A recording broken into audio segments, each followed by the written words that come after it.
Iniciamos el informe del Ministerio de Salud de este día viernes 6 de noviembre.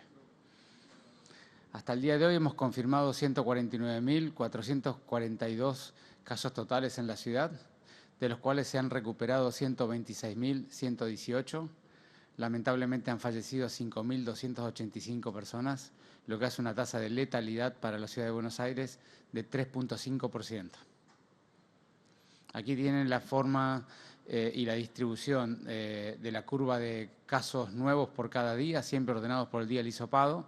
Como pueden ver con mucha claridad, la curva está en franco descenso, completando la curva con casos actuales cerca de entre 300 y 400 casos por día.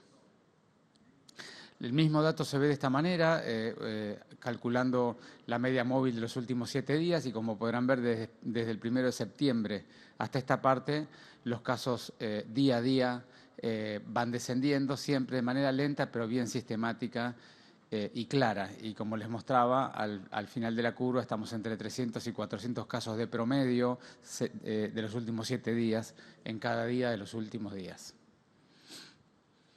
Aquí podemos ver la cantidad de enfermos por grupo etario, por cada década de la vida. Como siempre vemos, entre 20 y 60 años está la gran mayoría de las personas que han tenido esta enfermedad y mayores de 60 años está la gran mayoría de las personas que han fallecido. La edad promedio de los fallecidos es 76.8 años y como pueden ver ahí la curva en verde, la tasa de letalidad específica por grupo de edad alcanza un valor de 6.5 entre los 60 y los 70 años, de 16.98 de 70 a 79 años y en los mayores de 80 años es prácticamente del 29%.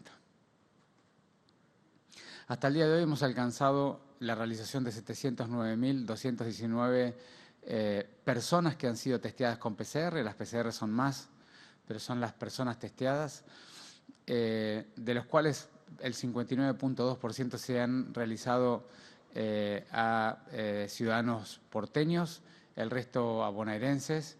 La positividad media semanal es el último valor de 16.4. Recuerden que veníamos descendiendo día a día y este es el valor más bajo de la serie de los que venimos mostrando en los últimos meses. Y la tasa de testeo cada 100.000 habitantes es de 13.658. Gabriel. Gracias, Fernán. Buenos días. Para continuar con el informe del dispositivo Detectar, hasta el momento se han testeado 139.215 personas, de las cuales 31.558 fueron positivas. Continuamos trabajando en 28 centros entre la ciudad y los barrios populares que se pueden consultar en la página buenosaires.gov.ar/detectar y seguimos recordando a la población la importancia de aquella persona que tuvo contacto con un positivo que se acerque a cualquiera de estos dispositivos en el 7º día con 3 horas de ayuna para hacerse el test. Actualmente con la Unidad Sanitaria Móvil estamos en el Centro Cultural Julián Centella, en San Juan al 3200, haciendo todos los test, tanto hisopados como muestras de saliva. En relación a los barrios vulnerables, seguimos con la curva en descenso. Hasta el momento se han diagnosticado 17.194 casos, de los cuales 15.980 personas ya están recuperadas. Lamentablemente han fallecido 272 personas, lo que arroja una tasa de letalidad del 1.5%. La curva la vemos que continúa en descenso, fuera ya lejos del pico que tuvimos entre mayo y junio, y en el día de ayer se han reportado 16 casos entre todos los barrios populares. Continuamos con Paula con el informe de geriátricos. Gracias, Gabriel. Buenos días. Llevamos realizadas en las instituciones geriátricas de la Ciudad de Buenos Aires 23.096 PCR a residentes como a trabajadores de estos lugares. Residentes han sido confirmados 5.330 en lo que va de la pandemia y se han recuperado de ellos 4.234 personas. Lamentablemente han fallecido 992. Y en relación a la estrategia de test serológico de búsqueda activa, llevamos realizados 716.414 test, de los cuales han mostrado positividad 26.166. De estas personas han sido estudiadas con PCR, también sus grupos de trabajo, y hemos podido diagnosticar 7.131 personas a través de la PCR. La tasa de test serológicos realizados cada 100.000 habitantes de la ciudad de Buenos Aires es de 23.880. Muchas gracias. Ministro, funcionarios, buen día. Matías Panza para Multivisión Federal. Estamos en vivo. Hay mucha expectativa por los anuncios del presidente del día de hoy. Este paso del ASPO al DISPO, este distanciamiento social preventivo y obligatorio, ¿cuáles serían las nuevas aperturas en la ciudad? Y sobre todo, ¿cuáles serían los nuevos cuidados a tener en cuenta pensando que va a haber reuniones, en este caso habilitadas en espacios cerrados? Gracias. Bueno, en principio las medidas del día de hoy van a ser decididas en la reunión que tienen en un rato nomás el señor presidente con el gobernador de la provincia y el jefe de gobierno, de manera que ellos van a tomar las decisiones y van a comunicar las medidas. Lo que yo les puedo decir, en base a tu pregunta, es que es muy importante a partir de hoy empezar a trabajar intensamente, y es lo que estamos haciendo desde el gobierno, y vamos a entablar este diálogo con la ciudadanía porteña. Hay que trabajar en sostener el descenso de esta curva y completarla, y sobre todo trabajar para poder prevenir, mitigar o disminuir el potencial rebrote en la ciudad de Buenos Aires. Ya sabemos, el continente europeo nos ha enseñado qué es lo que pasa con esta enfermedad cuando uno pierde el control, pierde la voluntad de cuidarse y sobre todo pierde las políticas públicas. De manera que nuestra agenda a partir de estos días va a ser justamente trabajar intensamente en sostener la situación actual, terminar de completar la curva y sobre todo trabajar el plan integral de la ciudad para mitigar, para evitar, para disminuir el daño de un potencial rebrote que naturalmente va a significar comportamientos sociales en términos de cómo nos vamos a cuidar y cómo vamos a hacer nuestra vida cotidiana siguiendo los cuidados personales y sociales, cómo vamos a seguir intensificando las políticas públicas que hacen a la investigación epidemiológica, el rastreo y el testeo, cómo vamos a cuidarnos de las superdispersiones de la enfermedad, los famosos supercontagios, dónde están, cómo son, qué podemos hacer cada uno, qué puede aportar cada ciudadano en el día a día para poderlos evitar. Y, por supuesto, trabajaremos en evaluar cuando tengamos los resultados de la fase 3 de las vacunas y ver qué grupo de la sociedad es el más el correcto para vacunarse y con qué metodología y con qué velocidad hacerlo. Estos son los componentes que nos van a ayudar para el cuidado de los próximos meses. Buen día, ministro, funcionarios, Hernán Mundo de Radio Nacional. Preguntarle, usted hablaba de que esperamos obviamente la definición del presidente, luego la palabra del jefe de gobierno por la tarde, pero técnicamente para explicarle a la gente cuál es la diferencia en lo normativo entre ASPO y DISPO, qué es el DISPO y eventualmente qué supondría. Y después, por otro lado, preguntarle, ministro, usted dónde está posicionado en el debate que se ha planteado en las últimas horas, después tuvo algún consenso respecto de obligatoriedad o no obligatoriedad en lo que respecta a vacunación de coronavirus.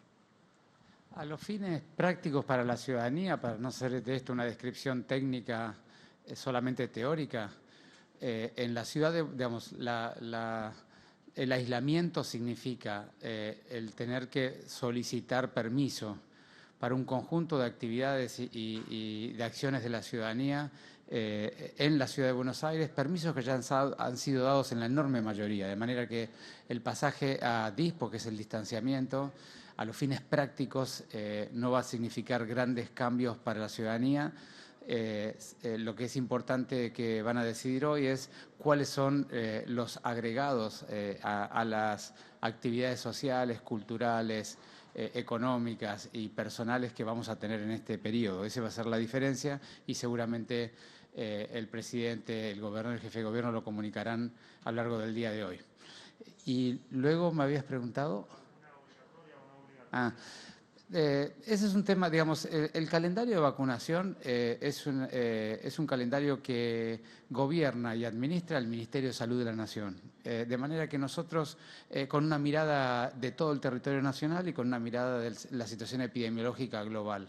De manera que nosotros lo que vamos a hacer, tenemos reuniones técnicas con los equipos de Nación y vamos a ir acordando con ellos la metodología que para todo el país la Nación disponga.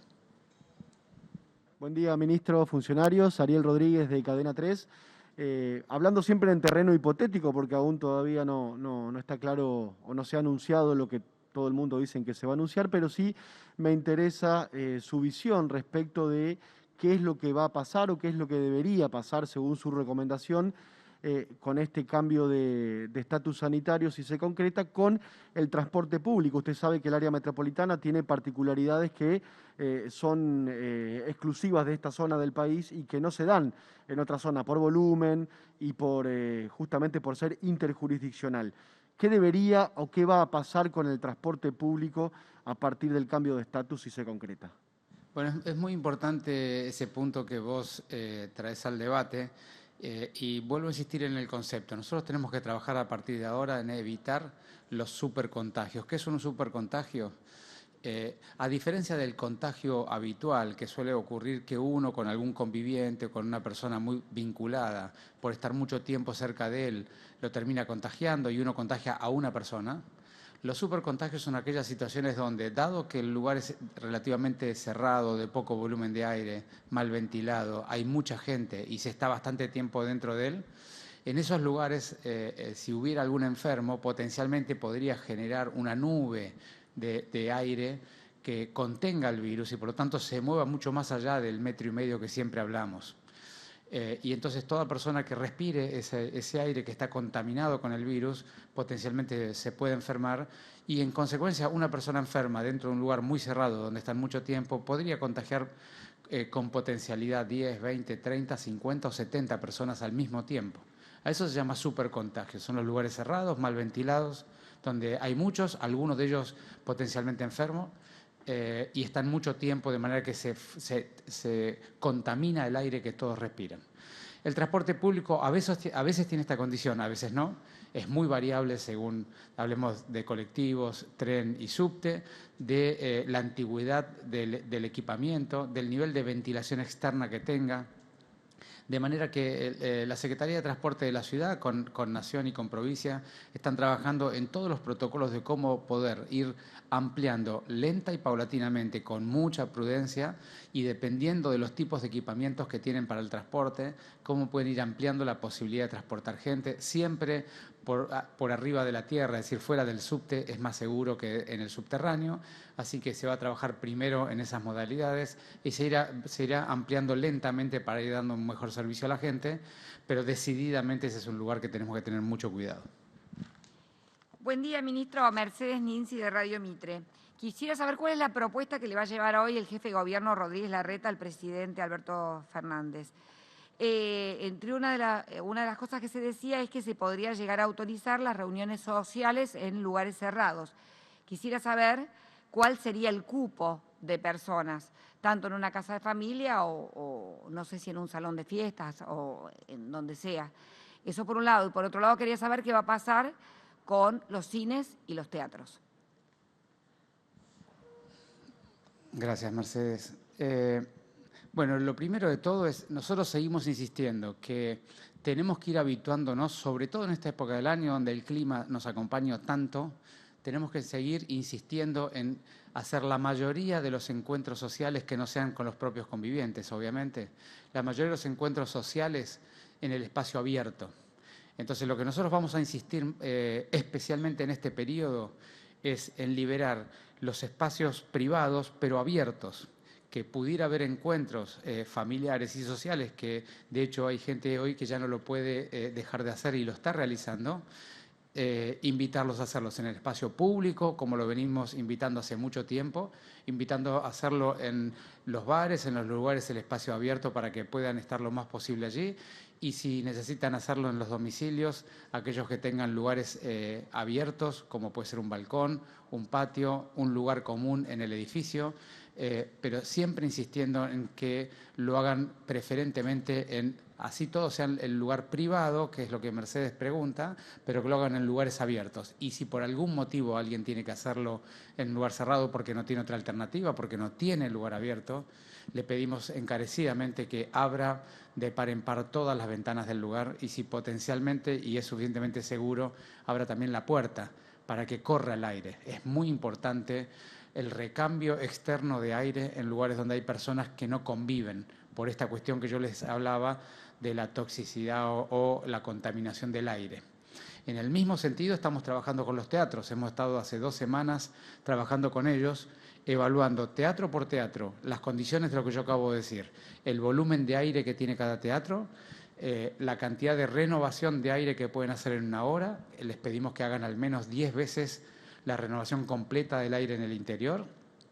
Y en base al volumen de aire y la renovación que pueden hacer, cuántas personas pueden entrar allí, cuál es el aforo, cuántas personas teatro por teatro pueden hacer, no solo por la distancia de 1,5 metros, sino por la cantidad de aire, garantizar esos 40 metros cúbicos por persona en cada lugar donde vayamos liberando. Así que vamos a avanzar con los teatros uno por uno, con certificados de termomecánica y técnicos correspondientes que garanticen los niveles de renovación para que la gente que se siente en un teatro esté tranquila que allí está tan segura como en cualquier otro lugar. En cuanto a las reuniones sociales adentro de las casas, ¿cuál sería el grupo de personas? No, nosotros, eso lo van a decidir las autoridades. Nosotros seguimos estimulando que en el espacio privado se haga en el lugar abierto. No estamos estimulando cupo de personas en los lugares cerrados. ¿Sí?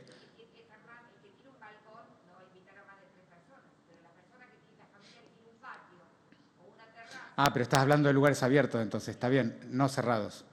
Una casa de familia, si vos tenés Claro. una casa de familia, si tenés una terraza, ¿cuántas personas podés llevar? Si tenés un balcón, ¿cuántas personas Ya te entendí. podés llevar? Y si no tenés balcón ni terraza, porque el 85% de la población vive en departamentos muy chiquitos, ¿cuánta gente puede llevar? Por eso, las personas que no tienen un lugar abierto, los invitamos a que lo hagan en el espacio público, de cualquier manera, de todas las maneras que ofrecemos. Las personas que tienen un lugar abierto siempre estará 10 personas como siempre. Ese es un poco el objetivo. Muchas gracias.